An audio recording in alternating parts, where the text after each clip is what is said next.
por la experiencia nuestra, muy poca interacción, apenas nada, llevarse la insignia del MOOC y haber participado en él.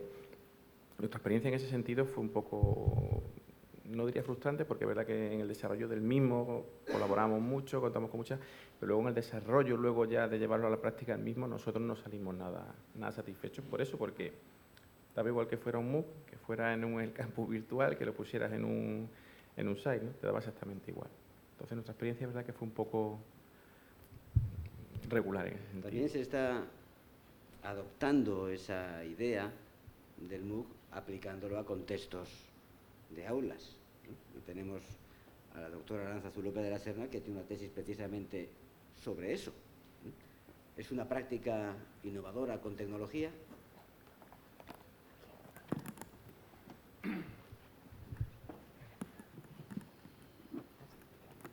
Hola, sí. Bueno, pues yo considero que desde mi experiencia sí lo fue. Realmente el introducir en una asignatura de grado un curso de esas características al grupo le aportó una serie de ventajas en las que se tuvieron en cuenta factores que antes ha comentado el doctor Cabero, que quizás que habitualmente no se tienen en cuenta, como fue la motivación, aprendizaje autorregulado, emociones, y la experiencia nos mostró que la valoración que se hizo y lo que es el resultados que se extrajeron de ello fueron significativos y fueron interesantes. En relación al nivel la relación de interacción que se realizaron en los foros, fue también importante.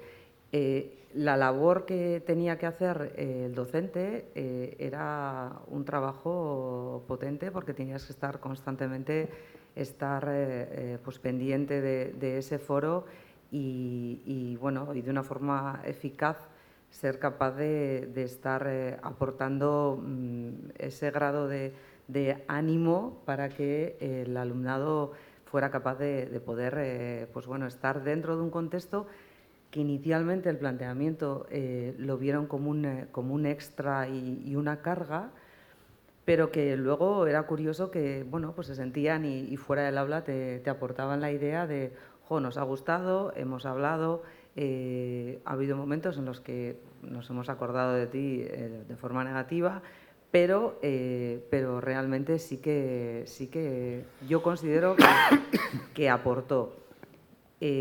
Pero creo que fue, como comentabais, ¿no?, en general, todas y todos los ponentes, que fue el uso de la tecnología el uso de la tecnología sí, pero a través de el uso de otra metodología que previamente habíamos trabajado, ¿no? Y eso creo que, aunque principalmente percibimos que había dentro del aula, a la hora de mostrarlo, cierta tendencia a no queremos usar esa tecnología dentro del aula del grado, luego, posteriormente, pues bien, la transmisión que nos hicieron es que sí, tecnología sí, pero con esta metodología. ¿Vale? Pero fíjate, Arantzazu, y conozco a fondo el trabajo y algunos de los artículos que publicasteis después. ¿Qué lecciones extrajo la Universidad del País Vasco de esa experiencia? Porque realmente porque además fue una experiencia dentro del boom de los MOOC, una experiencia metodológica potente de la que se podían haber aprendido cosas. Pregunta, ¿qué lecciones se extrajo? Porque realmente el MOOC, desde el punto de vista de la universidad, era una herramienta casi de visibilidad de los profesores más destacados para atraer, fidelizar, etcétera. ¿Extrajo alguna lección? Contesto yo, ¿vale? A mí me parece que todo el mundo, todo lo que tiene que ver con los MOOCs es apasionante. Pero es apasionante desde su inicio, el inicio fue apasionante. Creo que la perspectiva con la que se inician los MOOC, todo lo que marca Siemens, toda la parte de aprendizaje conectado, colaborativo, todas esas miles de personas aprendiendo y creando conocimiento nuevo a partir del aprendizaje, es algo que las universidades no han sabido aprovechar. Creo que se han quedado en lo que tú comentabas. Pero también creo que estas experiencias nos tienen que ayudar a buscar esas formas de aprendizaje alternativo que no cuestan tanto, que no son tan costosas, pero que abren la universidad al mundo.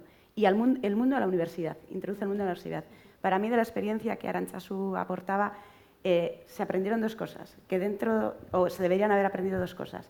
Que dentro del aula, cuando nos cerramos solo, hagamos un MOOC o hagamos otra cosa, no creamos conocimiento real, que es realmente lo que tendríamos que llegar desde las universidades, ¿no? Entre tanto grado, posgrado, sabemos un conocimiento, aprendemos aquí, pero además aportamos nuevo conocimiento a la sociedad desde nuestras aulas. Y la segunda cosa es que abrir esas puertas nos ayuda también a repensar nuestra forma de enseñar. ¿Qué papel toma el profesor dentro de esas actividades, ¿no? ¿Cuál es la forma de actuar el profesor? ¿Cómo vamos a llevar adelante esas redes de aprendizaje que a veces, si son muchos alumnos, donde la interdisciplinaridad, alumnos que están trabajando, alumnos que están interesados, que no tienen por qué seguir todo el curso, ¿no? Es otra cultura de aprender también, no es empiezo y termino para darme un título, sino que me interesa lo que estáis estudiando, lo que estáis aprendiendo o lo que estáis comunicando y me meto aquí. Entonces, creo que esa forma de aprender tendría que ser incluirse o empezar a incluirse en la cultura de enseñanza-aprendizaje universitaria. Y es lo que nos aleja muchas veces de la propia sociedad y de cómo se aprende en la sociedad. Pero eso... Perdóname, Julio. No. Quería, Julio, yo intervenir. simplemente en la línea que lo que decía Carmen de la universidad que ha sacado de ahí, ¿no? Fíjate en nuestro caso, no eran MOOC implementados en asignaturas ni en grados, eran MOOC genéricos. Lanzó la universidad 5 MOOC solamente y nos dejaron hacer 2 ediciones. Después murió, ahí quedó el proyecto.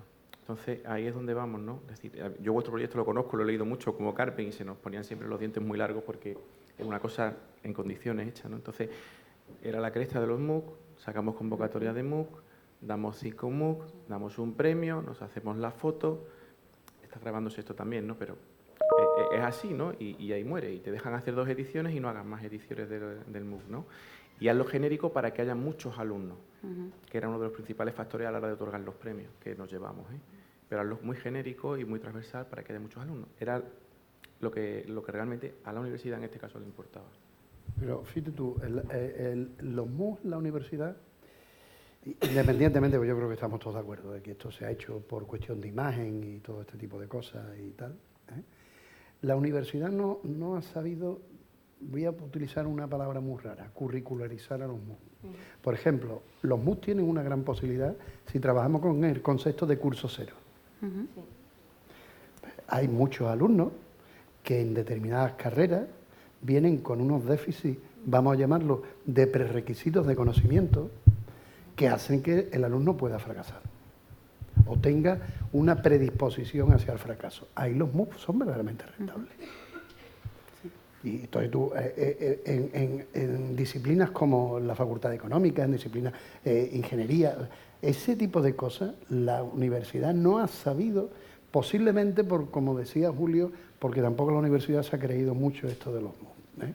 Porque detrás de los MOOC hay, y como yo decía al principio, el escenario ha cambiado y antes todo el centro de conocimiento estaba en la educación formal. Hoy lo formal, no formal e informal se mezclan para aprender, ¿no? Tampoco ha sabido reconocer al profesorado que ha estado implicado en los MOOC, ¿eh? Y también es un aspecto importante. Hay que reconocer a las personas que hacen un trabajo ahí. No, eso es clave, ¿no? Lo que decimos siempre, la palmadita en el hombro, aunque sea, ¿no? Al revés, todo lo contrario. Ni una certificación de haber elaborado nada. O sea, que no es lo relevante, ¿no? Pero es verdad que siempre... Pero ayuda. Sí, no, y yo creo que tiene mucho que ver también con lo que hoy está tan de moda, que es la transferencia del conocimiento, ¿no? Es decir, en este caso el conocimiento educativo. Es curioso las dificultades que tenemos en educación para encontrar indicadores de transferencia del conocimiento, ¿no? Cuando todas estas experiencias, yo creo que este conocimiento o estas experiencias, nuestras propias instituciones las están, no están sacando el partido que pudieran sacar, ¿no? Has citado antes, Julio, la realidad aumentada. Hablando de nuevas tecnologías y hablando de trabajos de investigación, tenemos también a un doctor que ha hecho una tesis doctoral bien interesante sobre realidad aumentada. ¿Qué hacen los profesores con la realidad aumentada? ¿Cómo jugamos con ello cuando hablamos de prácticas innovadoras con tecnología? Yo creo que el profesor realmente, se ha tratado ahora, se trató en la mesa anterior, no tiene una formación en el uso metodológico de determinadas herramientas. Y creo que en muchas ocasiones se ve superado por esa velocidad de la que hablaba Carmen, en la que todavía no dominas una tecnología y te aparece otra y además te venden que ya la que tú ya estabas empezando a utilizar de una forma resuelta, esa ya no vale porque hay otra que es mucho mejor. Como tecnología es una tecnología muy, muy útil, es muy aplicable y ayer lo vimos en el taller, que tampoco es una tecnología que requiera de unos grandes conocimientos para poder trabajar, digamos, al nivel que nosotros trabajamos. Nos dedicamos a la educación, no somos diseñadores gráficos que vamos a que nos den un premio, y lo que queremos desarrollar son materiales educativos que ayuden a nuestros estudiantes a desarrollar determinadas competencias. A ese nivel es una tecnología que con una pequeña formación los profesores estarían más que capacitados para ser autónomos, y que el perfil del técnico que acompaña al docente fuese un papel secundario y que realmente la responsabilidad cayera en cuanto al diseño y la ejecución en el docente, porque realmente el docente es el que conoce su contexto. Pero volviendo a todo lo anterior, es un problema, digamos, de estructura.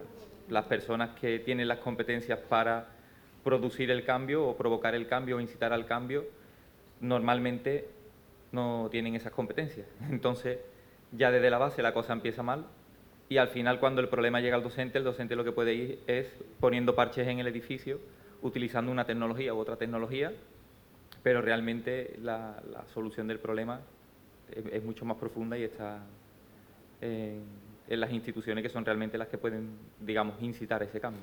Pero mira, hablando de instituciones, tenemos allí a la que es responsable de tecnología de la Universidad de Huelva, que es Ana. Está ahí escondida un poco, pero yo creo que ¿qué hace la Universidad de Huelva en ese...? Bueno, pues muchas gracias por darme otra vez la oportunidad de hablar.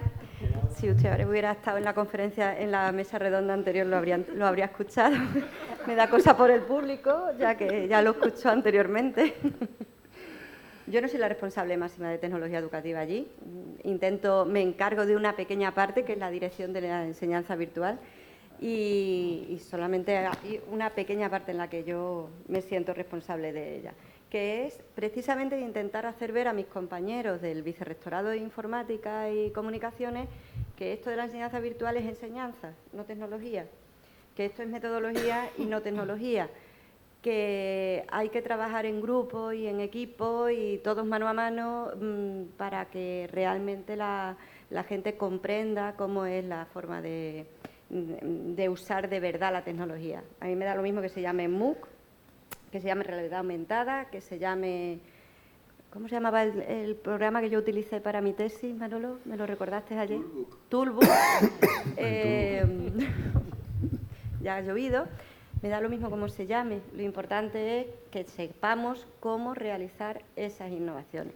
Estamos hablando de experiencias innovadoras, sí, o de innovaciones, intentos de experiencias innovadoras. El problema es que no las juntamos entre ellas, no hacemos esa transferencia, porque no solamente le vamos a echar la culpa a los de arriba, deberíamos de nosotros también de pensar que es lo único que es realmente lo único que podemos hacer, ¿no? De pensar dónde podemos nosotros cambiar. Y donde podemos cambiar es empezar a unir todas esas pequeñas experiencias y maravillosas experiencias como la que desarrollaron ellos para ir aprendiendo del pasado y no estar reinventando esa rueda continuamente. Por cierto, nosotros queremos poner en funcionamiento un MOOC y ya os avisaré para que nos ayudéis a hacerlo. Pero deberíamos de ponernos juntos todos en el nivel de los profesores de tecnología, en el nivel de los profesores a nivel general, pero además junto con los de arriba. Yo creo que las decisiones por donde va la educación depende total y absolutamente de los políticos. Bueno, pues vamos a empezar a obligar a los políticos a que dependan de nosotros y no de ellos. ¿Cómo los obligamos? Por supuesto, con la Guardia Civil imposible. ¿Cómo los obligamos? Con el convencimiento. Y yo creo que muchas veces no convencemos, ni vamos tampoco a intentar convencer a los que debemos.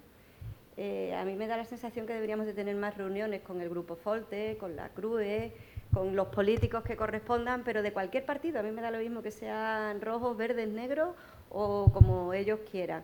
Lo importante es que todos ellos se den cuenta de verdad, se convenzan de verdad de que la educación debe depender de nosotros y no de ellos, de manera que esas pequeñas experiencias de innovación se conviertan en verdaderas innovaciones a lo grande. Y yo en eso espero que los profesores que tenemos ahí en la mesa, sí, pues, ayuden. Pero fíjate tú, una cosa que yo, las veces que me invitan, lo digo, del congreso que organiza Julio y Pepe, ¿no? Es de los pocos congresos donde hay una sintonía entre niveles universitarios y no universitarios. Eso fue un error que se cometió en la política de formación del profesorado de este país. La universidad ha ido por un lado y políticamente los niveles no universitarios por otro.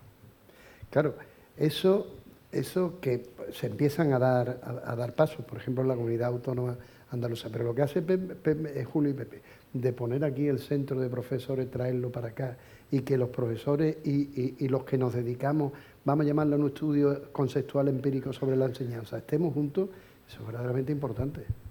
Y ese también es otro fallo. Tú hablabas antes de la CRUE. Mira, uno de los proyectos que está haciendo la CRUE desde la Comisión TI es bueno, pero yo creo que no sirve para nada. Es un programa que se llama Universo Sostenible, se emite por Televisión Española, vamos ya a ir por la tercera edición, mi universidad participa y está muy bien. Ahora se va a emitir por la TEI, las dos primeros de esto y demás. Pero, ¿de verdad una comisión TIC de una CRUE, el espacio de trabajo es crear un programa para la televisión española?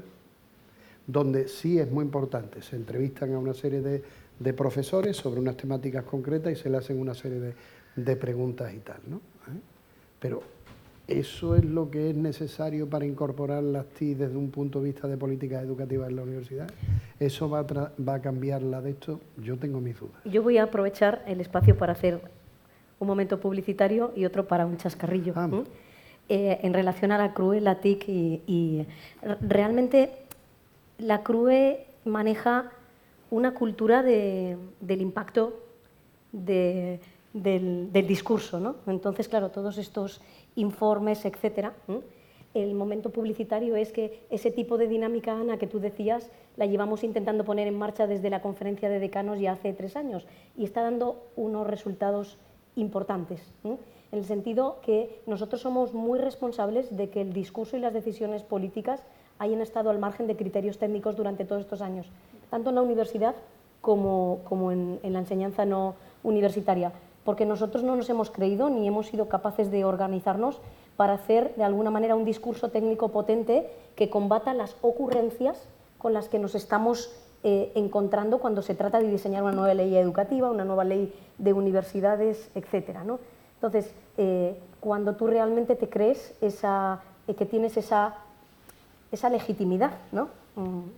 Más o menos fundamentada, pero esa legitimidad porque es tu ámbito de trabajo, es a lo que tú te dedicas y lo pones en práctica y actúas, pues como hemos actuado desde la conferencia de decanas y decanos, pues dando la chapa, perdonad la expresión, es decir, llamando a todas las puertas de los políticos, de los partidos políticos, de la CRUE, pues la semana que viene, no, dentro de 2 semanas, el presidente de la CRUE, junto con la ministra, abre la Asamblea de Decanos y Decanas de Educación en Sevilla. Es la primera vez que estas 2 instituciones refrendan o avalan a las facultades de ciencias de la educación, y las facultades no somos los decanos, somos todos los académicos que estamos ahí, ¿no? Entonces, en ese sentido, lo primero que tenemos que ser capaces es de ponernos de acuerdo, que es uno de nuestros grandes problemas, hacer un discurso plural pero compartido, y llamar a esas puertas, porque te das cuenta que no hay contenido, que las ocurrencias decaen y que lo que llevamos años diciendo,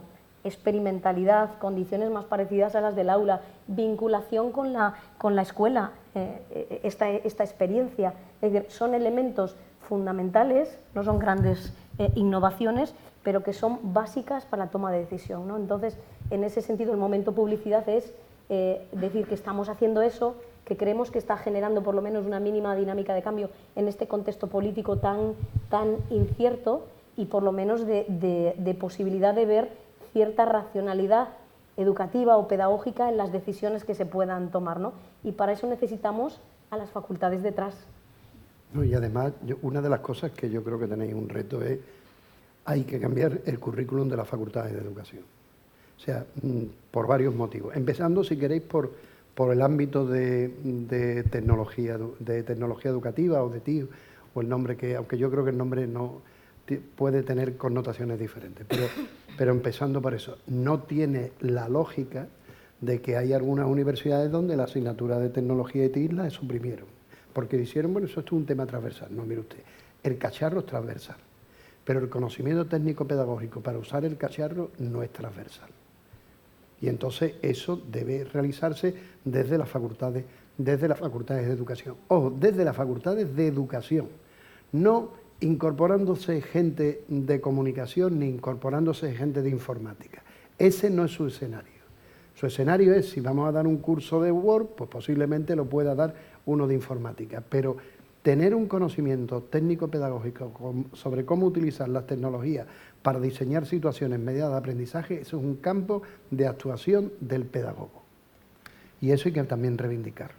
Sí, y yo creo que en el fondo la realidad se acaba imponiendo, ¿no? Cuando hablamos de esa revisión de los planes de estudio después de 12 años, es fundamental.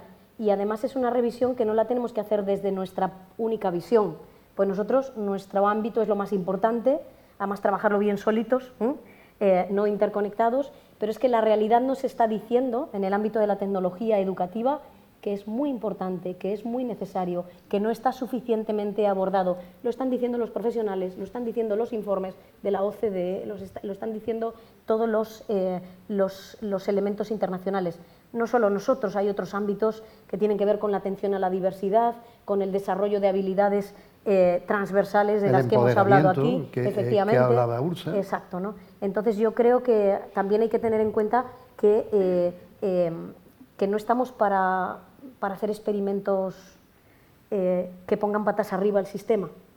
Es decir, lo rápido es, de momento vamos a coger los planes de estudio y los vamos a disolver y vamos a hacer otra cosa. Es decir, tendremos que valorar lo que ha funcionado y lo que no ha funcionado. No podemos permitirnos 10 años para saber si hacemos un cambio y funciona. La perspectiva desde la que se está trabajando y que tiene mucho que ver también con esto que acaba de decir el doctor Cabero es vamos a ver lo que falta, lo que nos dicen los profesionales y la sociedad, que es un gap claro en la formación de maestros y hay que abordarlo, y vamos a ver cómo lo abordamos en todo el continuo de la formación de un maestro, en la inicial, en ese periodo de inducción, mal llamado MIR por algunos, que queremos implementar desde un modelo dual, universidad-escuela, y en esa formación permanente que también las administraciones se han desentendido mucho de ella. Bueno, yo la verdad es que te deseo suerte en todo ese proceso, porque no va a ser fácil, visto que muchas veces el enemigo lo tenemos dentro. Los últimos planes de estudio son un ejemplo de libro para esto, ¿no? Los hicimos nosotros. Sí, totalmente. La presencia, por ejemplo, del presidente de la CRUE en la Asamblea responde a una situación en la que las facultades nos sentimos hace unos meses agraviadas con el informe de la Universidad en Cifras. No sé si recordáis que el último informe de la Universidad en Cifras de la CRUE ponía el dedo encima de los planes de estudio de magisterio y prácticamente nos responsabilizaba de un exceso de oferta al que nos han obligado las universidades durante mucho tiempo, etcétera. Pues eso motivó que la conferencia se sentara con la CRUE y que la CRUE entendiera la realidad y dijera vamos a hacer un monográfico juntos y vamos a apoyar a las facultades. Literalmente, si lo hicimos con medicina hace 25 años, podremos hacerlo con educación. Vamos a ver si hay algo más que buenas palabras. Vamos a ver, volviendo, si me permitís, porque claro, estos chicos yo les dejo y acabamos haciendo nuevos planes de estudio y reformando la Universidad Española entera, ¿no? Voy a traeros un poquito hacia la tecnología educativa de nuevo, si me lo permitís, ¿no? Buscando ya el final y buscando un poco el futuro. ¿El futuro hacia dónde? Aquí nos juntaba, en realidad, la innovación educativa y con tecnologías, ¿no? ¿Qué camino? ¿Qué soluciones? ¿Por dónde vamos?